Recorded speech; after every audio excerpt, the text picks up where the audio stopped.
Welcome to episode 152 of Angela Watson's Truth for Teachers. I'm your host, Angela Watson, and I'm here to speak life, encouragement, and truth into the minds and hearts of educators and get you energized for the week ahead. Today, I'm going to share how to mentally leave work at work. You can visit truthforteachers.com to get the transcript or to share your thoughts in the comments. If you are a regular or longtime listener of Truth for Teachers, would you do me a favor? I would love for you to leave a review on iTunes. That's the number one place that people discover new podcasts. And the more ratings that a show has, the more likely it is for other teachers to find the program and benefit from it too. Just open iTunes on your computer or log into your iTunes account and search for the show. Or if you're listening to this now in the Apple Podcast app, look at the list of podcasts that you subscribe to. And when you see Truth for Teachers, click the three little dots in the top right-hand corner. That will give you the option to show the podcast in iTunes, and you can then choose the ratings and review link. I read every single review that comes in, and I really appreciate you all sharing your thoughts about the show and helping me to spread the word. So today on the podcast, we're going to be talking about how to mentally leave work at work. How do you keep yourself from worrying or just being distracted by school stuff when it's time for you to be present with your family, or decompress and relax, or go to sleep at night? The format of this episode is going to be similar to episode 139 about how to keep teaching from ruining your marriage. So the bulk of the episode will be my own suggestions, but I'm also going to intersperse some advice from other teachers. We had an awesome conversation about this recently in the Hour Teacher Workweek Club, and some of the teachers recorded their advice so that I can include a couple audio clips here. And a few others gave me permission to quote them. So you'll hear some different perspectives throughout the show. Creating a mental boundary so that work doesn't consume your life is a big part of what I talk about here in the podcast and also in the club. And this is why. Sometimes I think we as educators feel like we're always working because we're always thinking about work. It doesn't matter very much if you reduce your work hours if you then spend all your free time thinking about school and never giving yourself a mental break. If you're worrying or you're problem solving all the time, then you never get a chance to truly relax and disconnect it. And that's really essential to being an effective teacher. You've got to have a mental break from it. So let's start with this first strategy, which is to change your clothing to signal a transition. This was a habit of mine as a teacher that really helped a lot. It started early in my teaching career when I was teaching Head Start, which is 3- and 4-year-olds. I would come home covered in sand, glitter, paint, all kinds of stuff. So it became a habit to immediately get out of whatever clothes I had been wearing all day and put on something clean and comfortable. And that habit carried over even once I started teaching older kids and wasn't coming home quite so messy, because it really is just like a nice mental reset. A club member named Amanda said this: "I remember you suggesting changing clothes as soon as we get home, Angela, and I took it a step further, and I also take a shower the second I walk in the door. Even though sometimes I'm so tired that I want to take a break first, I take the shower first every day, right when I get home. And it makes such a big difference. So much that even when there are things that I think I absolutely have to get done, I don't do them. I call it washing the grumpy off. Not because my kids make me grumpy, but because I'm so tired, I'll be grumpy to anyone I encounter after work. My boyfriend will ask me, 'Do you want to hang out?' And I'll say, 'Nope, gotta go home and wash off the grumpy first.'" A teacher named Jenny talks about her variation on this. One tip that I have for leaving work at work actually began as an effort to motivate myself to exercise more regularly. So what I do is when my school day is done, I change into exercise clothes and sneakers. And it began this major mental shift for me at the end of the day of when I'm finished my work, I stop at the restroom on my way out of the building, I change into my exercise clothes, I change into my sneakers, and I go home. And it helps me really change my mindset for what it's like going home and really leaving work at work. I'll be honest, I don't do it perfectly, but the days that I do it, feel much better about leaving my job at my job. Like Jenny, you can try doing something immediately after school that gives you a bigger perspective beyond all the things that stress you out during the day. That's the second strategy. Schedule an activity right after work that distracts you from the stress of the school day. Our work-related problems feel huge sometimes until we step back into the rest of our world beyond school and we realize there's so many more things going on than just our irritation about the laminator being broken or our stress over having a new student added to the roster. A teacher named Cheska writes, I joined a Biggest Loser challenge at work. A friend and I created an after-school walking club, and we schedule our walking dates. On our first day, I actually left a department meeting promptly on the dot and left school right on time to meet my friend. It was the first time since we started school this year that I've left work on time. I love this idea personally that Cheska shares because it also involves fresh air and exercise and companionship. Those are three of the most powerful de-stressing tools that we have at our disposal. A teacher named Christine does something similar. She says, I joined a Pilates studio that had 4 o'clock or 4:30 p.m. classes throughout the work week. I have to reserve my space ahead of time and have to cancel 12 hours before any class. I'm really enjoying Pilates and it forces me to leave work at a decent hour. Maddie has a similar routine. She says, I will commit to doing a physical activity right after school, either going to the gym, walking the dogs, yoga, and so on, so that I can release any physical tension, along with refocusing my mind on something other than the school day. This has been a monumental change that brings me a lot of physical, mental, and emotional support when attempting to leave school at school. Additionally, my husband and I work towards spending most of our conversation time at home, on family, on personal topics. If something is weighing on us from work, we'll talk about it, but we limit the time it's discussed. And I think what Maddie's saying is super important here. If you try to hold in all of your work stress until you can get home to whoever you live with and just sort of dump it all on him or her, then now you're spending what could have been a nice dinner or a nice evening together, and you're just reliving all the hassles of your workday. It's fine to do that occasionally or for short periods of time, but if you can take active measures to put yourself in a better headspace before you see your partner or your family or your roommate, that's going to really help you enjoy your time together more. Otherwise, you're holding on to it for hours after dismissal so you can try to process it with someone else. Try to handle that as soon as possible. The third strategy is to use your commute to process your day, escape your problems, or get in a positive headspace for the evening. Think through any loose ends that are still bothering you, and when you're done, use your commute to refocus on something else. Distract yourself and replace those thoughts with something that places you into another world. I read novels before bed for this very reason, just as a side note here. I like to read historical fiction, so I'm thinking about an entirely different time and place where none of my actual concerns or day-to-day issues are likely to crop up in the book. The folks in my stories have a very different set of problems.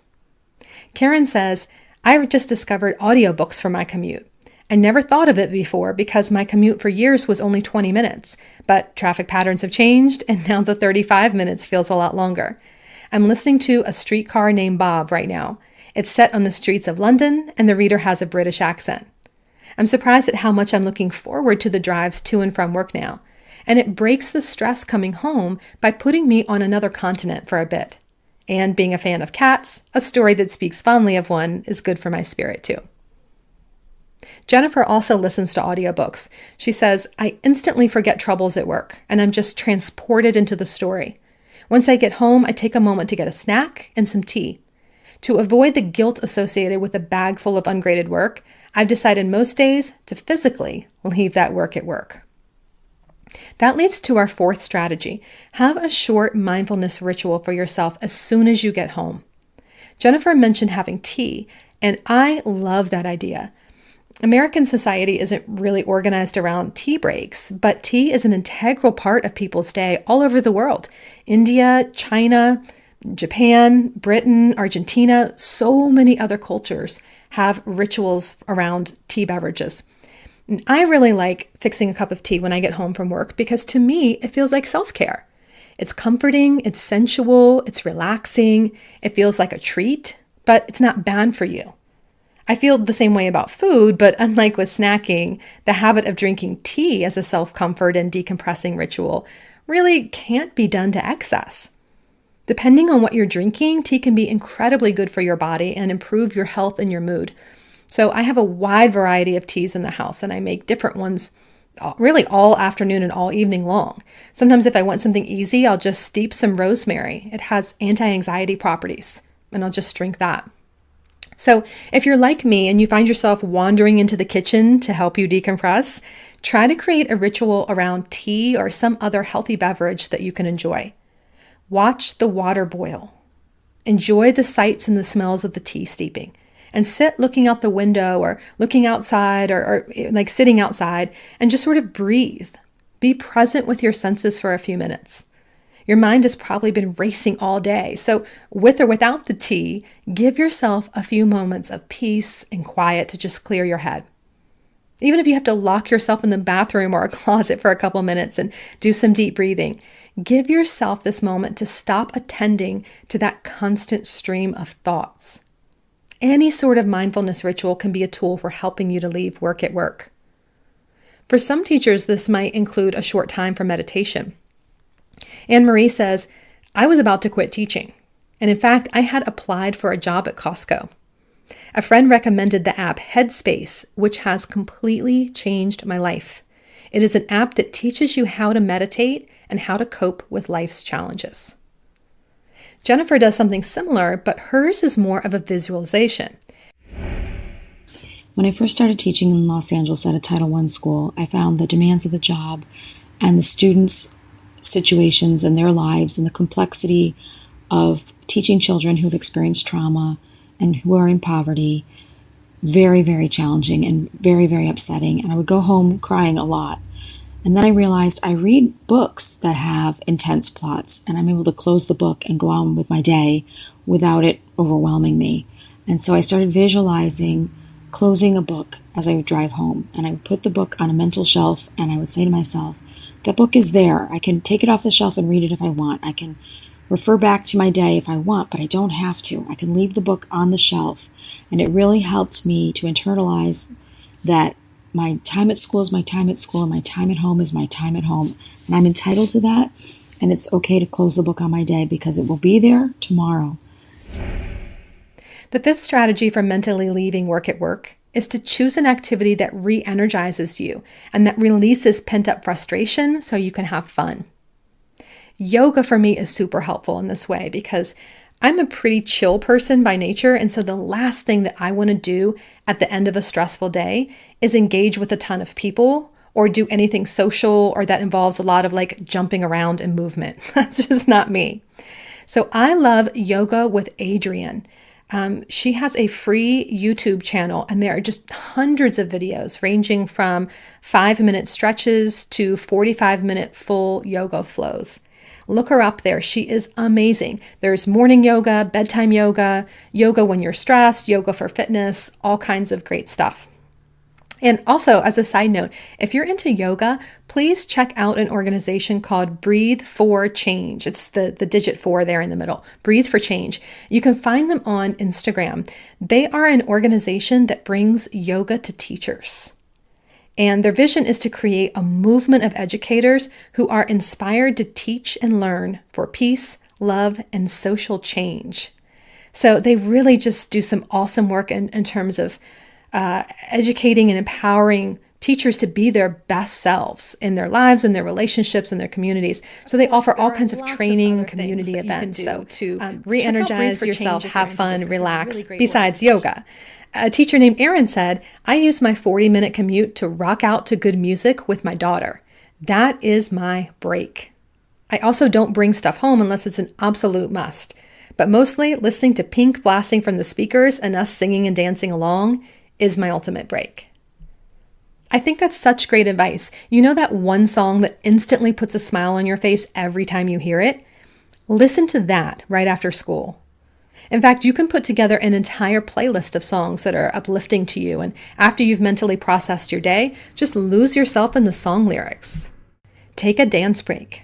exercise, go for a walk, take a shower, do some yoga, have a tea ritual, whatever you need to do to create that transition between work and home and move your mind and body into a different state. The final strategy is to dismiss unwanted thoughts about school and practice being present. If you find that you have a hard time doing this because thoughts about work keep coming up and preventing you from being fully present in whatever it is that you're doing after school, I'm going to give you some advice for that. A teacher named Laura said this. My name is Laura Hill. I've been teaching for about 14 years now. 3 things that I do that I find that really work is first thing I get to school, I do a knockout list, I call it. And I have a must-do side and a may-do side. I try to think about everything that needs to get done that day, and I pick the top 5. And realistically, it's really like 100 things we have to do. But I pick the top 5, most important, put on that must-do side, and everything else goes on the may-do side. And then throughout the day, I try to just kind of knock them out.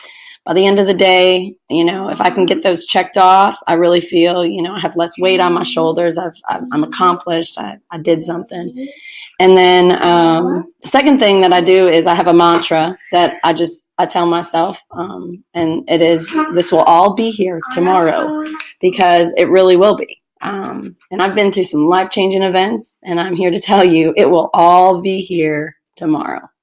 And then that third thing is, even if that can't get you going and through the night while you're laying in your bed still thinking about everything you have to do or haven't done, I always keep a little journal just next to my bed. And so if I think of things, I'm able to write it down in that. And, it's kind of like you write it down and then you can just rest a little easier. If you're constantly thinking about what needs to be done, write it down. Have a list you keep on your phone so it's always with you, and you can then transfer those items to your main to-do list system when you're back at work. So if you're trying to relax or trying to sleep and you remember you forgot to run by the science lab to grab the microscopes for tomorrow's lesson, put it on a list. Write it down, even a voice memo on your phone, and then you can go back to what you were doing and dismiss those thoughts about work. Now, sometimes I know that the unwanted thoughts will be deeper than that. You might be replaying negative things that happened, or your mind might be racing ahead to possible problems that could happen tomorrow. So here's a couple suggestions for that and for dismissing those unwanted thoughts so you can be present. Try to reframe anything that is unpleasant or unfinished that happened during your day, and have that reframing make it feel less stressful to you. You want to reframe it so the negativity doesn't stick. And this is really important if you mentally carry the burden of every student and every undone task all throughout the evening. The decompressing process is essentially your transition between thinking about work and thinking about everything else in your life. Practice allowing yourself to think about your day and think about the unhappy stuff for a few minutes, and then create some kind of mental reframing so you can stop worrying about it. That way, even if you still have schoolwork to do in the evening, you can at least relax in knowing that you won't need to mentally replay a confrontation with a student or rehearse what you want to say the next day in a parent conference. Your mental work of processing the day's events should be done. You can also try a few minutes of deep breathing and repeat a mantra. Write out your mantra ahead of time and read it every day until you have it memorized. You could even record yourself saying it as a voice memo on your phone and play it back for yourself. What you hear from your own voice is one of the most powerful ways to internalize something. So your mantra could be something like this. My work today is done. What's left undone will still be there waiting for me tomorrow, so I don't have to think about it now. I choose to be satisfied with my efforts today. I choose to be fully present in the rest of my life tonight. I will take care of myself, my home, and the people that I love. Tomorrow, I will wake up energized and ready to go back into the classroom and give 100% to my work. Once you've reframed your thoughts, you may need to take steps in your environment to prevent unwanted work reminders from creeping back in. Obviously, disconnecting work email from your phone is important, but a teacher named Sherry took this a step further. She recommends that you don't have physical reminders of school laying around your house. She writes, I have designated an area, a small room and closet, right off my garage door, where anything school-related may live. I don't allow any materials, especially grading, to be in my personal space. This place is also where I keep some of the sweet gifts from students, especially the handmade ones. Pictures of students, colleagues, and that sort of thing. The only thing that I take into my space are my purse and my lunch tote.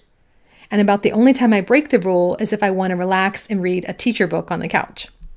Otherwise, my home is my sacred space that rejuvenates me. I was mentored to notice what saps my energy, like walking by the bag from work that you brought home. So, out of sight, out of mind. This also helps me manage my time and keeps me from procrastinating. I often don't allow myself to go upstairs to my sacred space until I finish the work I need to do. I actually visualized having a home like this at a time when homeownership in California was just a pipe dream for me, and it worked. When I finally go upstairs, I literally leave it all behind me. I would imagine that if you don't have the extra space in your home to use solely for work, one might designate a corner or a closet, something that has a door that you could shut out, or a screen of some sort to block the actual materials. So I think that's really, really nice advice from Sherry. You don't want to have your school stuff, certainly not in your bedroom, and not laying all over the house to remind you of work at a time when you're not supposed to be thinking about work. Recognize that turning off your teacher brain requires self-discipline and practice. It will not come naturally at first, but that just means keep practicing. You have to train yourself to change your thinking and dismiss, distract, reject, and replace those unwanted thoughts when they come up. I wrote an entire book about this, by the way. It's called Awakened: Change Your Mindset to Transform Your Teaching. So if you want to learn more about those different ways to respond to your thoughts, check that out. Your takeaway truth for the week ahead is simple. You are not your thoughts, and you can choose your thoughts. You can let thoughts pass in and out of your mind without dwelling on them. They're not part of you. They're not necessarily true. They're just thoughts. You can select the ones that you want to keep thinking about. In fact, that's the ultimate goal, because your thoughts create your emotions. If you want to feel better, if you want to feel less stressed, less anxious, less overwhelmed, you have to stop choosing thoughts that create those anxious feelings. Let them enter your mind, observe them being there without judging yourself. Just say, oh, there's that thought again. Isn't that interesting?